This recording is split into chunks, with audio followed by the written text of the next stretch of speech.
before God and man, I voted for President Akufo-Addo. Voted for him. I'm not sure. I voted for him, but I have regretted doing that.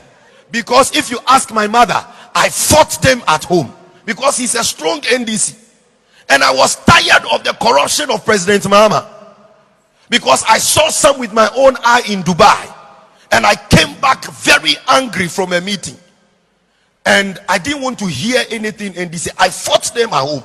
Ask my mother, she's here. I fought them. I said the new era that is coming is the era of Nana Addo Dankwa Akufo-Addo. Onusubaya or their family. I'm sure my father will be turning in his grave because he's a strong NDC. We are tired. If you are not tired, me, I'm tired. Some people feel that, oh, as software, no, they don't have to put themselves in politics and all that. I was on President Kufuor's educational committee. I served on his committee. The committee that brought the 4-year term, I was the student representative on that committee. I have served for him. I was writing speeches for President Mills. So you are no more political than me. But look at the nonsense going on. When there was this cleansing of the banking system, and I was in the office, one office, when a man came and packed a Benz, very nice Benz, 73-year-old man. He had over 2 million in investments. He came there because he said he's been monitoring me, and someone had said that I was coming to the office that day, and he knows that because I'm a man of God, I can help in the situation. Obi and a man coupon and an auditor of fuel a man that has over 2 million in investment. He came kneeling down, 73-year-old man kneeling down and begging for 500 Ghana cedis to go and buy medication. What kind of country is this? See, sometimes when we are in places where because so the few will benefit and then the masses will be suffering. Because the people in position of authority are wicked and evil. Listen, anytime you see people suffering, it is an indication that leadership is wicked. It's as simple as that. Is it Proverbs 19:2? It says that when the wicked are in authority, the people suffer. Yeah. We're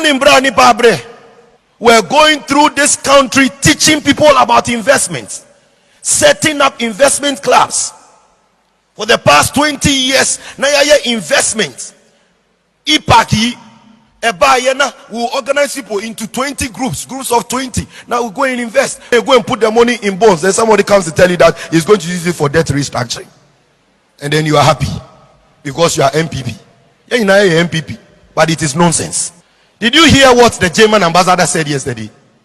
He said that if you are coming to our country to get us to go and beg China to support your debt restructuring, cut down on the size of your government, because even we don't have the kind of size you have. Is it not from day one that Ghanaians started complaining about the size of the government? Let us, the Christians, prepare ourselves to go into politics.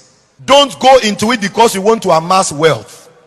Go into it because you want to bring change and take care of people. Have a big house. How many rooms do you sleep in? Sometimes even the room you sleep in, you leave there and go and sleep in the hall. We don't need so much, but it is called acquisitive greed. May God deliver us. May we be each other's keeper. I said the communion reminds us that we need to be united here, then we can make it to heaven. But if we are united, we will care for each other. The person who sponsored some of the books that Dr. Yao-Pebi printed on financial intelligence was our Minister of Finance. He was the one who was teaching us, lecturing us, helping us. He really helped us to understand what investment was. Reverend Mrs. Comfort Okran, who is on the board of Bank of Ghana, she was one of them. And all these people are strategically positioned. Whatever is fighting their Christianity, that is not allowing what we truly know about them. Because I'm telling you, these are very genuine people. They are very caring people. They are loving, they are genuine. I'm telling you, I know them. I can't bury the thing.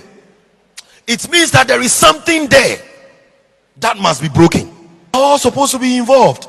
And that is what we sing. We are all involved. We are all involved. We are all involved in building a man.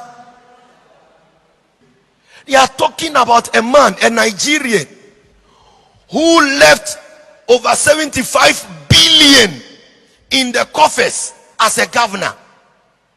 Hey, in Nigeria, when he was a governor, a man that they will give a convoy about 15 cars. He says, why are you giving me 15 cars to be my convoy? No. Who is chasing after me? I'll just use my car. And he will not allow anybody to fuel his car unless he's sitting in it.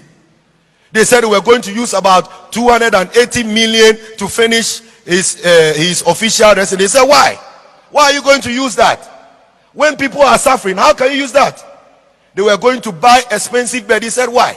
Don't we have people in my jurisdiction who do bed, who make bed?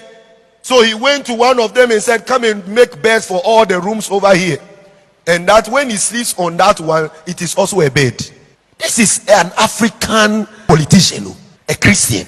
And I was wondering why a reasonable person will go and vote for someone else. Somebody who can't talk, somebody who has lost strength and cannot walk, and another who has a record of corruption, who is being sought after by international investigative bodies. They are all there, and people are still following them. When you have somebody like this over there, what is wrong with us?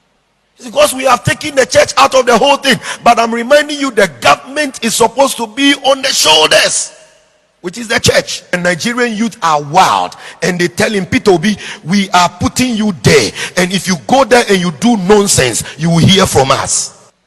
What they have seen in Nigeria now, we will see it not next year, but